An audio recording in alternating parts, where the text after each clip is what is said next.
Allez, c'est parti. Donc, webinaire numéro 4, deuxième mois de formation avec nous. On espère que vous êtes toujours bien accrochés parce que du coup, là, on passe à la vitesse supérieure. On va essayer de démystifier le code. On sait que vous n'êtes pas tous des techniciens, ou alors très peu d'entre vous sont des techniciens. Vous êtes plutôt du côté business, plutôt du côté de l'analyse de la situation, un peu moins dans les programmations et les outils. Mais notre conviction chez Cachetori, c'est que en apprenant un peu mieux et en comprenant beaucoup mieux ce qui se passe derrière le code, vous allez pouvoir évoluer dans votre carrière professionnelle d'une manière beaucoup plus importante et beaucoup plus interconnectée que ce que vous aviez fait jusqu'à maintenant. Donc notre idée, c'est vraiment que en apprenant un petit peu les origines du code, d'où ça vient, etc., que ça fasse moins peur, parce que de base, c'est généralement ce que les gens ressentent, hein, une peur du code, une distance par rapport au code. Et on va essayer de casser un peu tout ça et de ramener le code un peu plus proche de nous. C'est parti ? Allez. Donc déjà, première petite histoire. Le code, ça existe depuis très longtemps et c'est un processus qui est risqué. Je vais vous raconter une petite histoire. Le 9 avril 2014, il y a eu 6 heures d'interruption totale de capacité à faire des calls au 911 américain. Donc, les urgences américaines, pendant 6 heures, étaient complètement down, donc complètement HS. Il y a 6000 appels d'urgence qui n'ont pas pu être répondus. 11 millions de personnes aux États-Unis ont été affectées. Et en fait, le problème de cet incident qui s'est passé, c'était pas un problème au niveau il n'y avait pas de bug dans l'outil. Il n'y avait pas de problème au niveau mécanique de l'ordinateur. Le problème, c'était un problème de codage, donc un problème de programmation. Ce que ça veut dire, c'est que des gens, dans le programme des urgences américaines, ils avaient mis une limite de nombre d'appels par jour. Et il se trouve que ce 9 avril 2014, la limite, elle a explosé. Et donc, le programme, il s'est tout simplement éteint, comme le développeur lui avait demandé de faire. Vous voyez un petit peu l'idée, c'est que coder, c'est un processus de décision à haute responsabilité. Les décisions que tu prends quand tu codes influent sur l'usage de milliers de personnes potentiellement de ce code. Et il faut prendre en compte que avec des grands pouvoirs comme le code viennent de grandes responsabilités aussi. Il faut savoir prendre des décisions et bien penser à tout. C'est vraiment la base du code, c'est ça. C'est un processus de décision à haute responsabilité. C'est comme ça qu'il faut le considérer. Cependant, 0,5% de la population mondiale code. Donc, c'est assez paradoxal. On a un outil ou un langage un art, on va appeler ça un art, qui permet de créer des logiques et de créer des applications, mais seulement 0,5% de la population code. Donc, c'est vraiment comme si... aujourd'hui, en fait, ce nouveau monde virtuel dans lequel on vit, finalement, il n'y a que 0,5% de la population qui le comprennent. Je ne sais pas ce que ça vous évoque et n'hésitez pas à réagir en commentaire là-dessus, mais si peu de personnes, moi je me suis dit, si peu de personnes, c'est quand même assez dingue.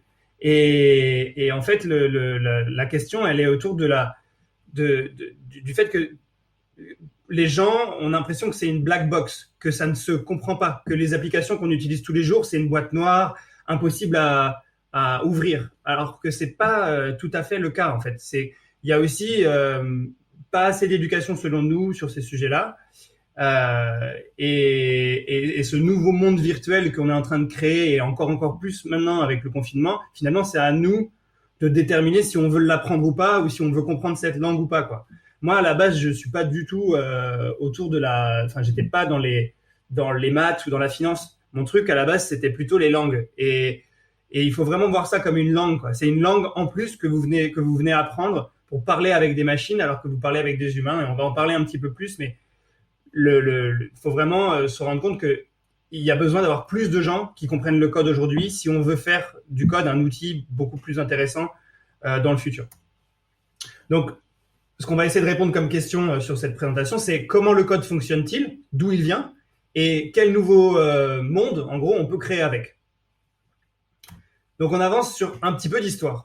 Et là, je vais vous montrer ce métier à tisser. Je ne sais pas ce que ça vous évoque, ce métier à tisser si vous vous attendiez à voir ça dans les premières slides, mais en fait, c'est assez rigolo parce que c'est la première manière de voir un ordinateur en 1840.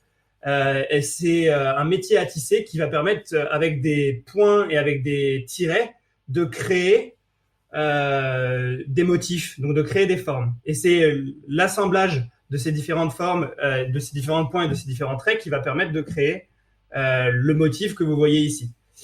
Ce que vous voyez ici, le bois, finalement, c'est ce qu'on appelle le hardware. Dans l'ordinateur, c'est le côté dur et ce qui va permettre de faire les trous. Et là, je vais vous amener vers une autre slide qui parle des petits trous que vous voyez ici, les cartes de programmation qui étaient dans les premiers ordinateurs. Et ben ça s'appelle le software. Donc les petites cartes et les trous et les points qui vont se mettre en musique, en gros, via le hardware, c'est via ces cartes-là. Donc il y a le software, le hardware, et ces deux éléments coexistent ensemble pour créer les logiques. Est-ce que c'est clair pour tout le monde? Je vois Jean-Christophe qui faisait des signes, n'hésite pas si tu veux nous écrire. Non, je demandais à mon épouse quel est l'instrument de musique qui utilise des cartes comme ça et qui, à mon avis, est plus vieux que... Mais oui, en fait, on va en parler. En gros, ces cartes-là, ça permet de représenter plein de trucs, de la musique, du texte, etc. Parce que c'est basé sur une logique de 1 et de 0. Et on va l'aborder avant. Et là, je voudrais juste vous raconter ce petit fun fact, ce truc un peu rigolo. Au début, dans les années 1800, les gens qui faisaient des mathématiques, on les appelait comment, à votre avis? On les appelait des ordinateurs. En fait, c'est très con, mais c'est les personnes qui étaient à l'époque des mathématiciens et qui faisaient des calculs mathématiques poussés, on les appelait des ordinateurs. Donc c'est là aussi que c'est venu. On est en 1800 là. On est assez loin quand même dans l'histoire. Donc je continue avec ce petit monsieur, Charles Babbage. Donc Charles Babbage, c'était un excentrique de dingue, un excentrique anglais qui était hyper connu pour ses frivolités. Il était hyper mondain, il faisait n'importe quoi. C'était un petit peu un ovni à son époque. Et lui, il a décidé de créer une machine qui pouvait résoudre tous les problèmes de mathématiques qui se poseraient. Avec ce système de cartes, de points, de traits, il s'est dit, je vais pouvoir résoudre tous les problèmes mathématiques qui existent. Et il s'est mis à bosser son projet qui s'appelle The Analytical Engine. Donc, le moteur analytique. The Analytical Engine. En 1830. Il a construit, du coup, il y a plein de choses là-dessus et je vous invite à voir sur Internet je peux vous envoyer pas mal de ressources là-dessus, sur cette fameuse première machine. Et voilà, on le voit sur cette image c'est du dessin, quoi, mais on voit qu'il y a des cartes avec des points, des trous, et que c'est l'ensemble de toutes ces cartes, de ces points et ces trous qui va venir faire le résultat de calcul. Donc on a en bas The Store, The Mill, The Steam Engine, The Printer. Donc toutes ces différents modules ont permis de créer le premier ordinateur, la première version d'un ordinateur en tout cas.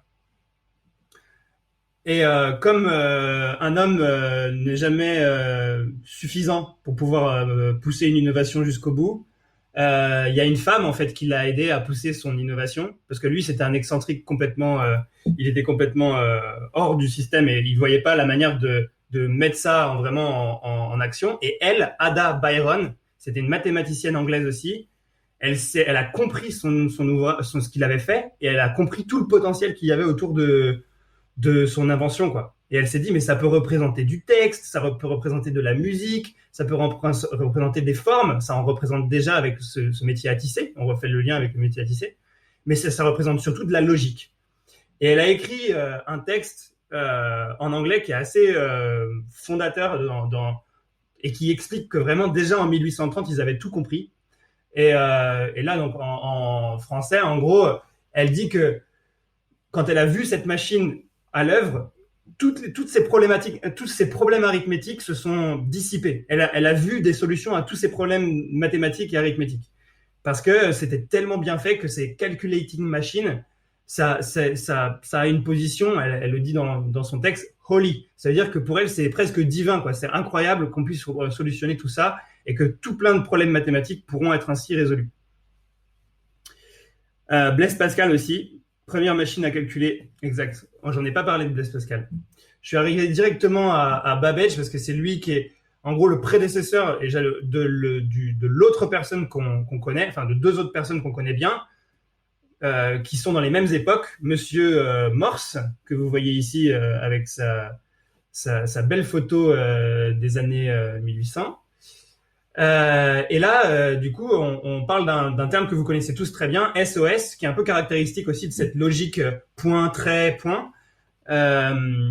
Et SOS, en fait, ça veut rien dire du tout. Je ne sais pas si vous le saviez. Ça veut absolument rien dire. C'est juste hyper simple à écrire en morse. Donc, trois points, trois traits, trois points. Et morse, du coup, développe un peu cette logique où finalement tous les mots, toutes les lettres peuvent être un assemblage de points et de traits. Donc avec tous les points et les traits, on peut créer tout type de lettres et ainsi de suite. Du coup, on crée une logique qui permet d'être décryptée et d'être interprétée. Jusque-là, ça va? Ok, cool. Ce que vous voyez ici, du coup, c'est la traduction binaire de ce SOS. Le 0, 0, 0, 0, le trait, c'est le 1, 1, 1, 1, et 3 fois 0, 0, 0. Et là, on est sur ce qu'on appelle du code binaire. Donc, le code binaire, c'est juste une série de 0 et de 1. Chaque 0 et 1 sont appelés des binary digits. Donc, binary digit pour bit. Donc, des 0 et des 1, c'est des bits. Un assemblage de 0 et de 1, c'est un bit. Et donc, du coup, quand vous voyez sur vos fichiers MP3 ou vos photos, les 1,2 mégas, c'est des millions de bits, en fait. C'est des millions de 0 et de 1. Le MB que vous voyez sur vos fichiers, c'est ça. C'est des millions de 0 et de 1 qui sont assemblés. C'est comme si c'était les bits, c'est les atomes des ordinateurs. C'est leur matière de composition. Ils sont composés de 0 et de 1. Tu peux donner l'ADN comme comparaison. Ouais. Où il y a très peu de choses qui encodent l'ADN, comme le binaire. Ouais, techniquement, il n'y a que deux trucs différents, quoi. Ouais. Et en gros, c'est un peu comparable au corps humain aussi. Je sais pas si tu es d'accord avec moi, Martin, mais c'est un peu comme le corps humain. C'est cette logique d'ADN. Finalement, on va le voir après, mais on a le code et tous les programmes informatiques sont basés que de ça, hein, que de 0 et de 1. Mais on a créé des interpréteurs au-dessus et on a interprété ces langages pour créer des choses. On se demande vraiment comment c'est possible que une somme de 0 et de 1 réussisse à faire Facebook ou à faire notre application iPhone. Mais c'est pareil que nous, on est fait d'oxygène, de potassium, on est fait de 6 composants principaux et on réussit à faire nos cerveaux et nos neurones. Donc, si vous voulez, les mêmes éléments sont là à la construction d'un ordinateur. C'est vraiment comparable, quoi. C'est que des éléments de base vont créer des structures beaucoup plus complexes et c'est ça que permet le code. Et donc, ces 0 et ces 1, c'est le langage de la machine. Du coup, c'est vraiment avec ces 0 et ces 1 qu'on parle à un ordinateur. Et là, vous allez sûrement le reconnaître pour ceux qui ont vu ou qui connaissent un petit peu le film. Tu me dis, Martin, c'était quoi le nom du film? C'est The Imitation Game, c'est ça? Vous l'avez peut-être déjà vu, Imitation Game. Donc, Alan Turing, 1912. Lui, il est toujours à Londres. Il est cryptographe britannique, et il va fonder scientifiquement ce qu'on appelle l'informatique aujourd'hui, quoi. C'est lui qui va la matérialiser parce que il va permettre de créer un nouveau courant, et il va pendant la Seconde Guerre mondiale déchiffrer via sa première machine qui s'appelle Enigma. Il va déchiffrer les codes qu'utilisent les Allemands pour communiquer entre eux. Et cette découverte, c'est ça qui l'a propulsé comme étant le père des ordinateurs. Mais vous avez vu qu'en fait, ça existe depuis déjà un petit bout de temps. Mais Turing, il vient vraiment mettre tout ça dans un contexte beaucoup plus moderne. Et il va permettre de débloquer toute l'informatique moderne qu'on connaît aujourd'hui, quoi. Donc Enigma, dans la culture informatique, c'est vraiment le premier ordinateur comme on le connaît aujourd'hui.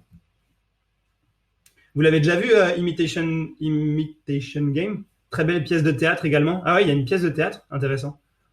Ok, cool. Donc 1936. Là, on était en 1800, on est passé en 1936. Voilà pour la petite histoire. Et ce que Alan Turing il matérialise beaucoup mieux que les autres dans son machine Enigma, c'est des logiques. Donc on a la femme Ada Byron, elle savait que ça pouvait matérialiser de la logique, mais eux à cette époque-là, ils ont vraiment développé cette notion de logique dans le code. Et donc ce que je vais vous poser comme question, c'est que là, donc vous voyez qu'il y a un trait qui est en bas et qu'on voit pas. Vous voyez qu'il y a un petit loquet qui est juste en dessous les piles, et il y en a un autre qui vient venir allumer la sonnette. À votre avis, pour représenter le end, est-ce que le fil du bas, est-ce qu'il est ouvert ou est-ce qu'il est fermé, selon vous? Pour représenter la logique end, est-ce que le câble en bas vient de se fermer ou s'ouvrir? Vous savez ou pas? Quand c'est end logique, ça veut dire que les circuits électriques sont tous fermés. Quand c'est une OR logique, ça veut dire il y en a un qui est ouvert et l'autre qui ne l'est pas. Et ça permet de créer la logique du circuit électrique fermé-ouvert. Donc, ce circuit, ces logiques AND, OR, IF, c'est des algorithmes. C'est ça qui va nous permettre de créer des algorithmes. Donc, dès qu'il y a une suite de décisions qui sont prédictibles, on appelle ça un algorithme. C'est juste une suite d'instructions qui sont prédictibles. OK pour vous? Et donc, cette logique d'algorithme, en fait, vous avez entendu parler partout, quoi. On entend tout le temps, mais c'est quoi l'algorithme? Quel est l'algorithme qui a fait ci? Quel est l'algorithme qui a fait ça? En fait, un algorithme, c'est vraiment fondamentalement que ça. C'est une logique prédictive qui a été mal pensée, en fait. Potentiellement, quand il y a un problème, elle est mal pensée.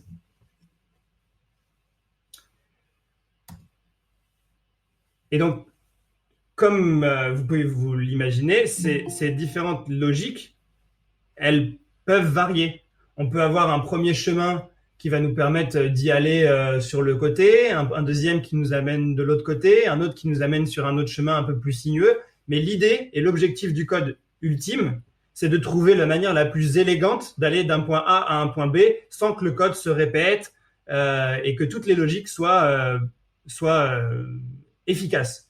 Donc en gros, c'est un mélange entre du style, de la créativité, du goût, de comment on veut écrire les choses pour que les logiques se mettent en place, et aussi une notion d'efficacité. Donc le code, c'est toujours ces deux fondamentaux-là. C'est les goûts des personnes, ils ont besoin de différentes manières de s'exprimer. Moi, quand je fais une phrase, Florent, il va pas faire la même phrase, Martin, il va pas faire la même phrase. Ben là, c'est pareil. Et la deuxième, c'est un goût, une manière de faire.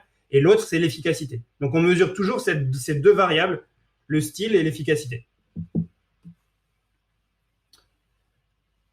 Et ça permet de faire énormément de choses, quoi. Donc, on va vraiment avoir beaucoup d'options quand on commence à créer des logiques comme celle-ci. Le risque, et il y a des risques, c'est que, en fait, ça permet de faire tellement de choses que ça permet aussi de faire des choses les plus horribles qu'on puisse imaginer, quoi. Donc, en 1952, il y a des scientifiques qui ont commencé à utiliser des ordinateurs, qui ont créé cette magnifique, d'un point de vue très ironique et sarcastique, bombe à fusion. Donc, 1952, avec les premiers PC, les premiers ordinateurs, ils arrivent à créer une bombe et à faire des calculs pour créer la bombe fusion, qui était à l'époque 100 fois plus violente que Hiroshima. Pour vous dire que, en gros, que ce que je vous dis au début, avec les grands pouvoirs du code viennent des grosses responsabilités aussi. Et la phrase un peu clé, c'est ça: la puissance du code amplifie la capacité des gens à faire ce qu'ils choisissent de faire. Vraiment, avec le code, ça va décupler vos possibilités, et ça peut venir avec des bonnes choses comme avec des mauvaises. Cette belle petite série de 0 et de 1, elle est sympa, mais en gros, elle suffit pas. Depuis la période dont on a parlé, l'histoire du code, ça se résume à une phrase. C'est vraiment, on essaye de faire moins de 0 et de 1 quand on fait de la programmation. C'est juste ça l'objectif, c'est d'arrêter d'écrire du 0 et du 1 parce que ça scale pas. On peut pas grandir en faisant des listes de 0 et de 1. On est obligé d'écrire des 0 et des 1 via des intermédiaires qui sont des langages informatiques. Globalement, c'est la flemme des gens et leur envie de vouloir toujours avoir plus de pouvoir avec le code, avec moins d'efforts, qui leur a poussé à créer des langages de programmation. Donc voilà, toujours cette logique aussi de je veux toujours plus avec ce code, avec ces 0 et des 1, je sais que je peux faire plein de choses, mais je veux le moins d'efforts possible. Donc l'idée clé, c'est de faire en sorte que le code se rapproche de plus en plus du langage naturel. Et là, vous allez me voir venir au fur et à mesure là-dessus, quoi. C'est le langage naturel, c'est aussi la conversation, et du coup, c'est l'intelligence artificielle. On appelle à plein de trucs déjà avec ces notions et cette logique de base. Et ce que je voudrais vous montrer pour un petit peu plus démystifier le code, c'est vous parler un peu plus des langages de programmation qui sont la suite de ce que je viens de vous expliquer sur l'histoire un peu ancienne du code. Donc, comme le corps humain, en fait, on va reprendre l'exemple du corps humain. L'ordinateur, il est fait d'un hardware et du software. On va dire que les atomes, c'est un peu le niveau de la mécanique informatique, le computer mechanics. C'est là où on va venir assembler les différentes pièces qui vont permettre de faire que le programme fonctionne. On va avoir ensuite le langage binaire, on en a parlé tout à l'heure, les 0 et les 1. Et on va avoir au-dessus des assembly language, donc des langages d'assemblage. En gros, un binaire, c'est ça, c'est des 0 et des 1. Et un assembly language, ça permet d'écrire du texte. Donc en gros, une liste de 0 et de 1, ça fait add, et on va venir transcrire comme ça et écrire le plus proche de notre langage naturel pour que ça se traduise dans des 0 et des 1. Le problème des assembly language, comme on les appelle, c'est qu'ils ne marchent pas sur tous les PC. Donc en 1970-80, on s'est retrouvé avec IBM qui fait un ordinateur avec un assembly language qui s'appelle SAP, qui marche que sur IBM 650, un autre qui s'appelle SOAP, qui marche que sur IBM 604, un autre qui s'appelle Lisa, qui marche que sur Apple. Et en fait, tous ces langages d'assemblage, ils sont restés assez bas niveau et ils n'ont pas été, on n'a pas continué là-dessus. Ce qu'on a fait, c'est qu'on a créé des high-level language, donc des niveaux de langage qui sont plus élevés que les langages d'assemblage et qui vont nous permettre d'être moins abstraits. Donc là, on parle du minimum d'abstraction jusqu'au maximum de la plus haute abstraction. Et donc, ces langages, vous les connaissez. C'est Java, c'est Python, c'est HTML, c'est PHP, c'est C++. Je pense que vous avez tous au moins entendu parler de ces langages, au moins une fois dans votre vie. Et donc, c'est ça, c'est des assembly language. C'est eux qui permettent de créer un niveau d'abstraction qui est suffisamment facile pour que l'humain n'ait pas besoin d'écrire des 0 et des 1 pour faire son petit langage informatique. Est-ce qu'il y a des questions à ce stade? Non? Parce que du coup, on peut regarder la progression des différents langages informatiques. Et vous voyez la courbe en rouge? C'est le langage que vous allez apprendre, le Python. Donc lui, il a une courbe de Ferrari par rapport à tous les autres. Il est monté hyper vite et hyper haut comme étant aujourd'hui le langage le plus populaire du monde. Ça veut dire que ce que vous allez apprendre, c'est quelque chose qui est portable, quelque chose que vous pouvez réutiliser, une langue que vous pouvez parler avec d'autres personnes. Il y en aura de plus en plus qui vont l'apprendre, cette langue-là, et la tendance, elle ne va pas s'arrêter ici. Vu que Python, c'est utilisé pour tout ce qui est data science, machine learning, intelligence artificielle, comprendre les principes de Python, ça va forcément vous amener vers des discussions beaucoup plus profondes sur comment peuvent se construire des automatisations, des calculs du prédictif, des classifications, de l'analyse du langage naturel. Tous ces trucs-là, ça va venir avec Python. Idée à retenir, de la même manière que l'usage des langues permet d'exprimer la même idée à des humains, les langages de programmation sont différentes façons d'exprimer la même idée à des machines. C'est vraiment la même logique que je vous expliquais au début, c'est les langages de programmation, c'est des langages qui permettent de diffuser des idées d'une manière différente. Et chaque langage de programmation s'adapte à son environnement. Donc, je vais vous parler d'un langage qui s'appelle le COBOL, qui est un vieux langage qui est qui fait tourner tous les logiciels de banque aujourd'hui, encore aujourd'hui. Il a été créé en 1959. Les experts de COBOL aujourd'hui, Les gens qui savent écrire du COBOL, ils sont payés plus des dizaines de milliers d'euros, de dollars pour pouvoir agir sur cette technologie. Parce que ils sont très peu à encore connaître le langage. Vous imaginez bien que s'il y a 0,5% de la population du monde qui sait coder, la population de gens qui connaissent le COBOL, elle est encore plus infime, quoi. Et on est vraiment sur une poignée d'experts aujourd'hui qui savent comment ça tourne des logiciels, le cœur des logiciels bancaires. Et COBOL, ça veut dire Common Oriented Business Language. Donc ça a été créé pour le business. Dans le COBOL, on aurait pu vous montrer un exemple. L'idée, c'est que tu écris une phrase et qu'à la fin, tu dis stop ou run. Mais tu écris une phrase. Et donc, le COBOL vient interpréter tout ça. Et c'était pour être très proche de la logique des business des banquiers qu'on a créé ça. La formation COBOL par Cachetori, quand on aura la compétence, on la fera, Jean-Christophe, avec grand plaisir. Ensuite, petite question. Est-ce que vous savez qui peut être ce personnage, Douglas Engelbart? Il arrive à un moment donné proche de notre histoire dans l'informatique, et celui qui arrive à trouver la réponse, on lui fait une petite surprise. Est-ce que vous avez des idées?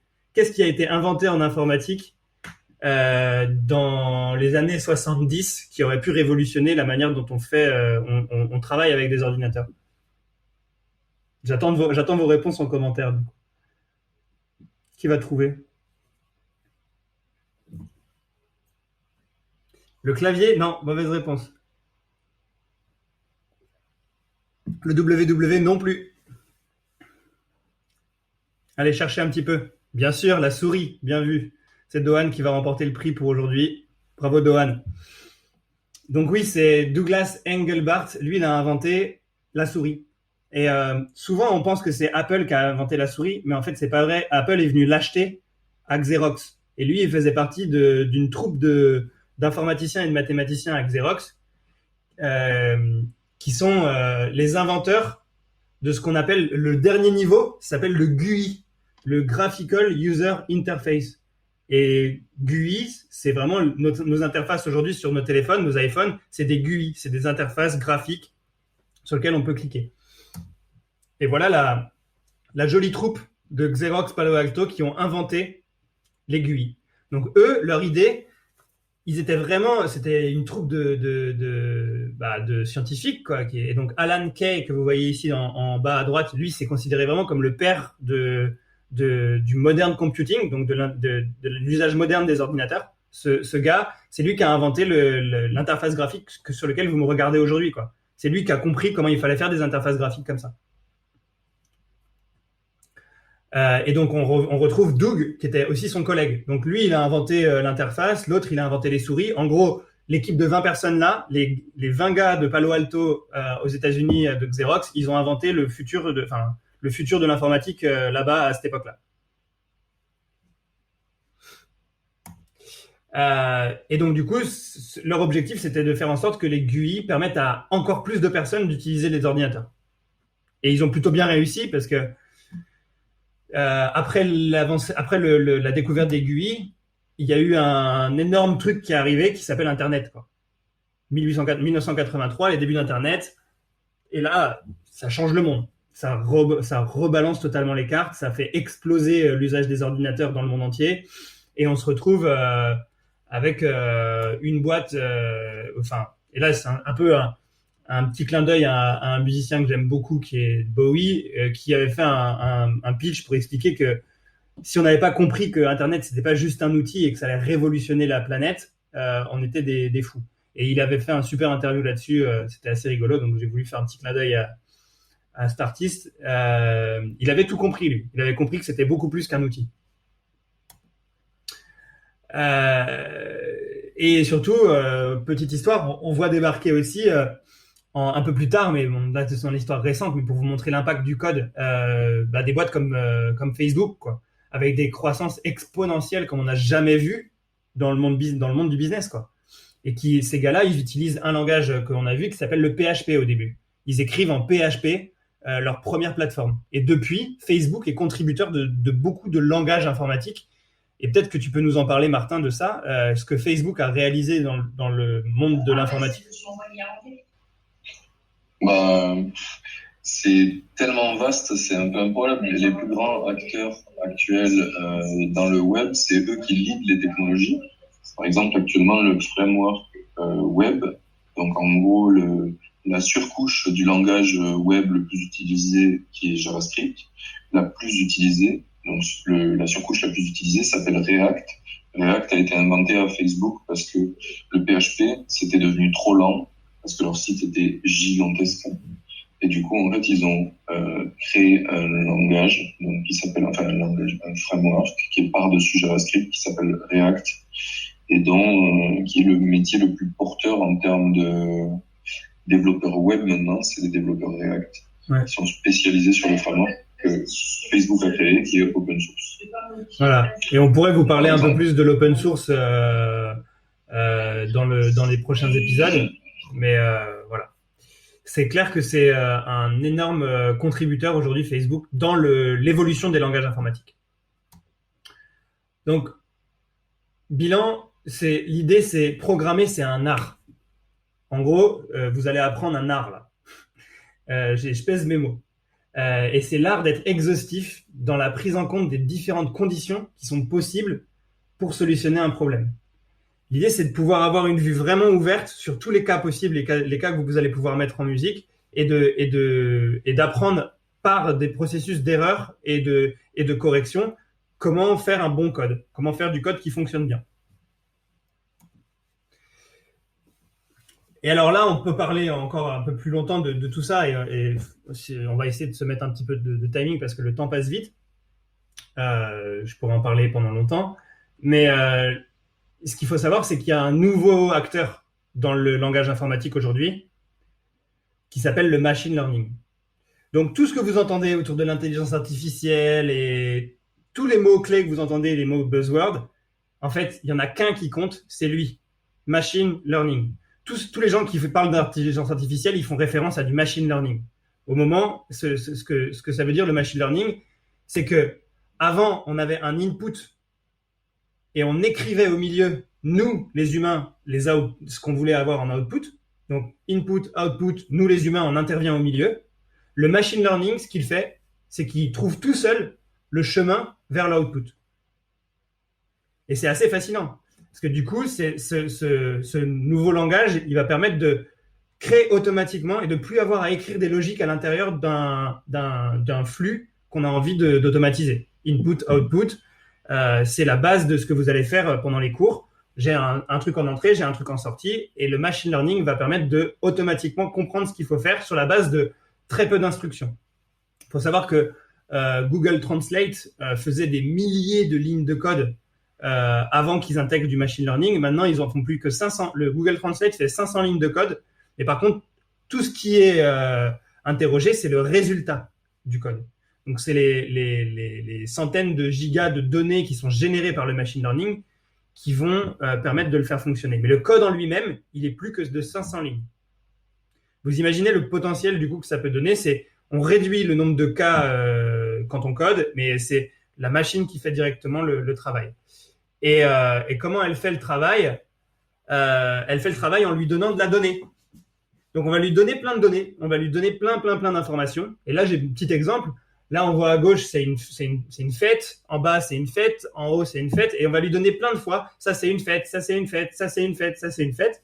Et en gros, il va apprendre avec ça que c'est une fête.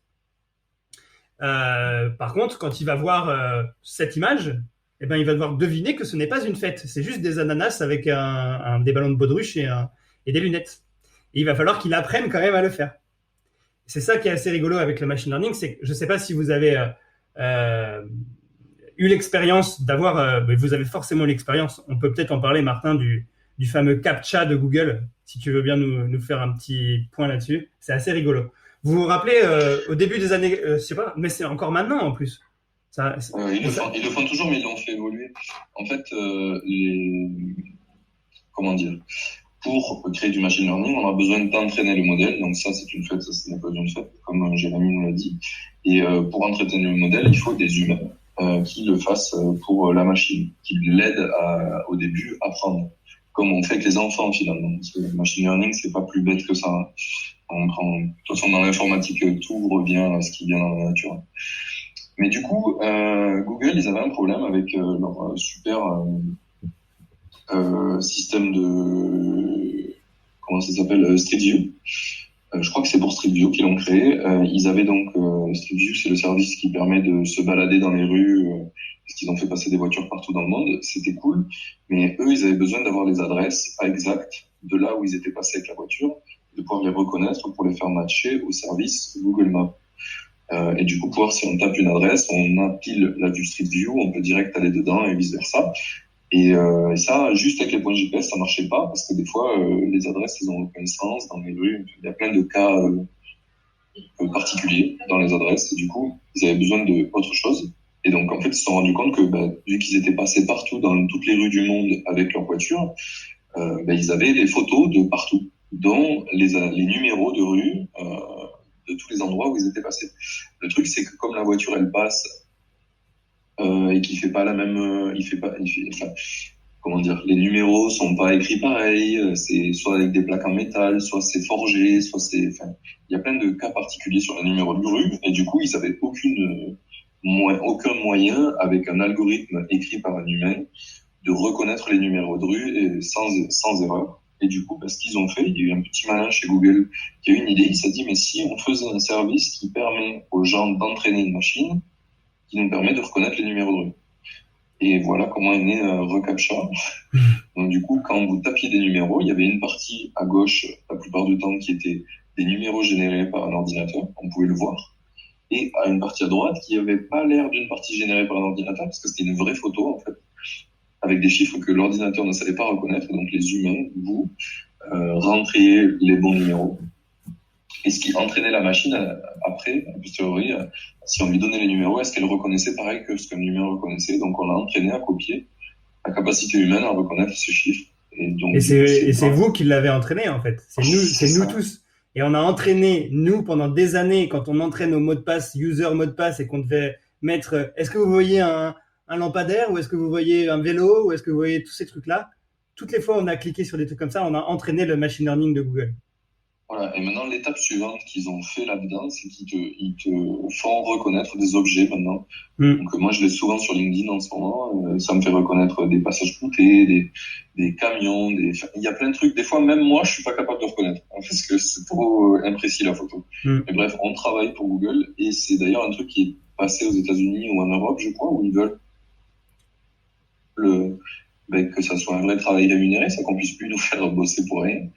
Parce que c'est un peu de l'arnaque pour certains. Voilà, en tout cas, c'est quelque chose qui marche encore et que Google continue à faire abondamment. Voilà, et je vous encourage à aller voir le business du temps, qui est un reportage sur Arte, qui est exceptionnel sur ça, et qui nous apprend que le business, c'est du temps, et qu'il faut en fait déporter le temps sur ses utilisateurs si on veut maximiser son usage. Donc c'est assez incroyable ce reportage, et il explique vraiment bien cette logique aussi que Google a mis en place, parce que c'est le plus gros...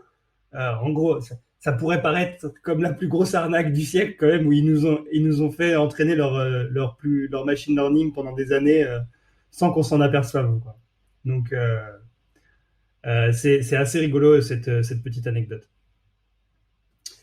Donc voilà, tout ça pour dire que ça, c'est pas une fête, c'est juste des ananas avec des lunettes de soleil, et que du coup, si tu as un ordinateur, il faut pas que tu reconnaisses ça comme une fête.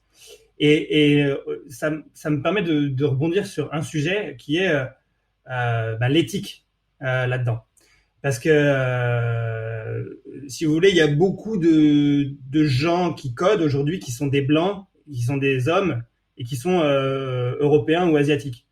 Donc, ils vont créer des biais dans l'entraînement du machine learning parce qu'ils vont potentiellement pas avoir des photos de personnes qui sont black ou d'une autre culture ou d'un autre pays, et qui vont avoir des formats de têtes différentes, des choses qui vont vraiment être différenciantes par rapport à leur typologie de personnes. Et ça peut créer des énormes biais dans l'apprentissage du machine learning. Je sais pas si vous me suivez, mais c'est énorme. Il y a deux super exemples, si tu veux. Vas-y. À ce propos. Le premier, c'est avec Siri, qui a été entraîné par juste des mecs américains à la base. Donc, quand ils ont commencé à l'utiliser, les femmes, elles avaient très peu de moyens de déclencher Siri. Donc, ils s'en sont rendus compte assez vite. Mais un truc où ils ont mis plus de temps, c'est la première fois qu'ils ont utilisé Face ID, donc la reconnaissance faciale. Eh ben, il fallait ouvrir les yeux pour l'utiliser. Et en Chine, ça marchait pas. Parce que les gens avaient des petits yeux. Et des yeux bridés. Et oui, dommage. C'est ça. C'est assez incroyable, hein, comme histoire. Non, mais tout ça pour dire que vous voyez que en fait, ça dépend vraiment des humains, quoi. C'est pas un truc loin. À la fin, le code, c'est des humains qui écrivent du texte qui est interprété pour une machine. Mais ça reste des problèmes d'humains. Et c'est pas une boîte noire. Ça doit pas être une boîte noire. Ça doit être des problèmes très concrets sur lesquels on doit parler, sur des cas hyper humains. Pourquoi, en gros, pourquoi la plus grande partie des développeurs est blanc, mâle, européen, quoi. Ou voilà. Donc voilà, ravi de te faire rire, Dohan, du coup, c'est cool aussi. Cette histoire, elle est assez marrante. Voilà, on peut enchaîner peut-être, du coup, sur la suite, qui est, pour terminer sur le machine learning, ce qu'il faut retenir, c'est que finalement, tout ce que je vous ai dit, le binaire, les assembly language, le high level language ou le GUI, tout ça, c'est des choses où on a eu besoin de niveau d'abstraction. Là, en fait, la machine learning, elle est au-dessus et elle descend en direct et elle va parler en direct à l'ordinateur, au plus bas de l'ordinateur. Et c'est ça qui est intéressant et qui va aussi nous pousser, nous, à écrire du code en Python et de pouvoir le faire directement depuis une interface qui nous permet d'écrire du code. Parce qu'on va écrire dans un GUI, mais ce GUI, cette interface graphique, va nous permettre d'écrire des cellules de code qu'on va pouvoir agir et c'est nous qui allons pouvoir agir avec le code beaucoup plus facilement grâce à ça.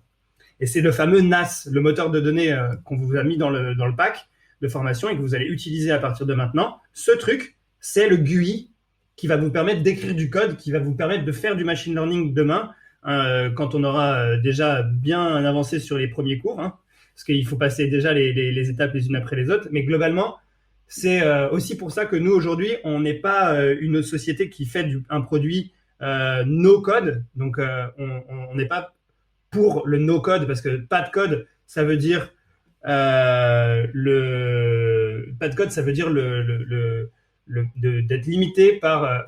en gros, si on fait un GUI, on est limité par l'interface, voilà. Et nous, on veut pas être limité par l'interface. Par contre, on va créer du low code. Et là, c'est ça qui est intéressant, c'est que vous allez aussi entendre parler de ça. C'est le low code. C'est ça qui va nous permettre d'interagir beaucoup plus facilement avec des programmes qui sont relativement complexes. Donc, on veut amener le low code dans les mains d'utilisateurs plutôt business comme vous, pour que vous puissiez prendre le contrôle aussi de ces transformations et de ces données, alors que vous n'êtes pas des développeurs à la base. Voilà l'idée. Si tu veux prendre une comparaison sur le parti pris, c'est penser aux voitures d'il y a 20 ans. C'était une interface assez simple pour aller plus loin, quelque part. Et la voiture, tout le monde savait à peu près comment ça fonctionne, on sait à peu près la réparer, ça marche très bien. Les voitures de maintenant, si vous voulez les réparer, vous ouvrez le capot, il y a pas mort d'électronique, personne ne comprend rien, et vous savez qu'à part aller voir un garage, vous pouvez rien faire d'autre parce qu'il y a c'est une structure beaucoup trop haut niveau. Et nous, en fait, on prend le même parti pris de dire que le no-code, c'est une structure beaucoup trop haut niveau qui empêche beaucoup plus de choses d'être faites que d'en faire. Donc, du coup, on choisit de faire du low-code, donc introduire un peu aux gens des idées de code simples, des façons de coder simples qui ne demandent pas d'avoir des bac plus 5 en informatique. Mais en contrepartie, du coup, vous avez une énorme liberté pour faire des choses fabuleuses, comme Jérémy pourra vous montrer dans le futur aussi. Ouais, c'est exactement ça. Et encore plus, pour aller encore plus loin sur ce que vient de dire Martin, les logiciels aujourd'hui, nous, vous savez on en a peut-être parlé, mais nous, on est open source. Donc, notre logiciel, tout le code, il est open source. C'est-à-dire que vous pouvez si vous voulez l'installer sur votre ordinateur, sur votre serveur, on vous le laisse, il ne sera pas payant. Par contre, quand vous allez l'utiliser chez nous, c'est là où vous allez payer une location, puisqu'on a des factures chez AWS et qu'il faut qu'on les compte. Enfin, en gros, c'est la contribution de la facture. Mais l'open source, pourquoi on a décidé de faire un logiciel qui est open source? Parce que pour nous, c'était un peu une évidence. L'open source, c'est la base aujourd'hui du code. Tous les logiciels propriétaires sont basés sur de l'open source. React, même Facebook qui a son logiciel, ce que vous a dit Martin tout à l'heure, ça c'est en open source aussi. Et l'open source, c'était une évidence pour nous parce que c'était comme si, en fait, moi, comme on me l'a expliqué, c'était, bah oui, aujourd'hui, tu as un logiciel, c'est comme si c'était une voiture. En fait, c'est comme si c'était une voiture et t'achètes une voiture, t'achètes un logiciel où tu peux pas ouvrir le capot. Tu peux pas ouvrir ce qu'il y a en dessous, tu peux pas regarder les pièces qui le composent. Et c'est un vrai sujet, quoi, parce que qui aujourd'hui achèterait une voiture qui peut pas, ou auquel il peut pas ouvrir un capot? Personne. Donc, de la même manière, aujourd'hui, le logiciel open source, on croit, enfin, de toute façon, c'est la norme aujourd'hui. Il y a beaucoup plus de logiciels qui tournent en open source que des logiciels propriétaires, mais personne s'en rend vraiment bien compte. Mais c'est une évidence, en fait, que quand aujourd'hui on veut utiliser un logiciel et qu'on veut comprendre un peu le code, eh ben, il faut que ce soit quelque chose d'open source parce qu'on peut ouvrir le capot et regarder ce qu'il y a à l'intérieur. Donc, tout le code de NAS que vous allez utiliser, il est disponible sur un endroit sur le web qui s'appelle GitHub, qui est là pour stocker des projets et qui va nous permettre de répertorier l'intégralité du code. Et j'adore le petit commentaire de Adrien qui nous fait beaucoup rire aussi. Ouais, moi, c'est pas Jamy, c'est Jérémy, mais c'est un peu pareil en fait. C'est pas loin, c'est pas loin. Et un des trucs que je voulais dire sur l'open source qu'il faut savoir, c'est qu'en fait, on se rend pas compte pour beaucoup de gens, le fait d'open source, c'est pas gagner d'argent. Or, les plus grandes sociétés actuelles dans l'informatique sont basées sur l'open source. Tout le noyau du Mac, donc ce qui tourne au plus proche du processeur, est open source. Il y a plein de choses qui sont open source qu'on ne sait pas. Tout ce qui fait tourner tous les serveurs du monde, c'est Linux. Linux, c'est open source. Pourtant, les fondations Red Hat qui fait Linux pour entreprise, c'est une des sociétés qui génèrent le plus d'argent dans l'informatique. Ils font pas mal de sous. Ils ont été rachetés par IBM d'ailleurs. Et GitHub a été racheté par Microsoft, qui disait fuck open source au début des années 90 et qui maintenant se met à racheter le software qui permet de le faire. Donc, ils ont vraiment changé aussi leur fusil d'épaule, même chez Microsoft. Et il y a eu un énorme clash avec Bill Gates et les fondateurs de Linux dans les débuts des années 90, qui est dans les annales de l'histoire de l'informatique, où il a écrit une lettre en disant « Vous êtes tous des nuls, vous n'y arriverez jamais avec l'open source ». Et 10-15 ans après, Bill Gates a fait ses excuses publiques pour dire qu'il était désolé d'avoir dit ça et quelques années après, il rachète GitHub, qui est l'endroit où on vient mettre du code open source, où on vient stocker du code open source. Donc, c'est assez rigolo. C'est ça, oui. Le point qui est, je pense, c'est un vrai aveu bienveillant de se dire qu'on n'est pas capable, quand on fait l'open source, c'est se dire qu'on n'est pas capable tout seul de résoudre des problématiques ultra complexes et qu'on a besoin de l'intelligence collective. Et c'est ce que permet l'open source. Et maintenant, on a des niveaux d'abstraction d'intelligence collective assez ahurissants. Au point que des fois, on se rend pas compte que quelqu'un qui a fait un tout petit bout de code open source quelque part, il le supprime et ça casse à plein d'autres endroits, ce qui est arrivé il y a 2 ans avec un package JavaScript qui était utilisé partout, vraiment dans 90% des projets. Et le monsieur qui avait codé ce truc open source, c'était une librairie qui faisait 20 lignes en tout casser.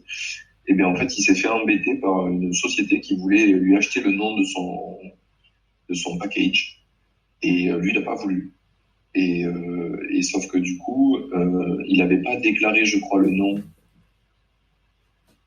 Il n'avait pas déclaré le nom à un organisme qui permet de déposer les noms.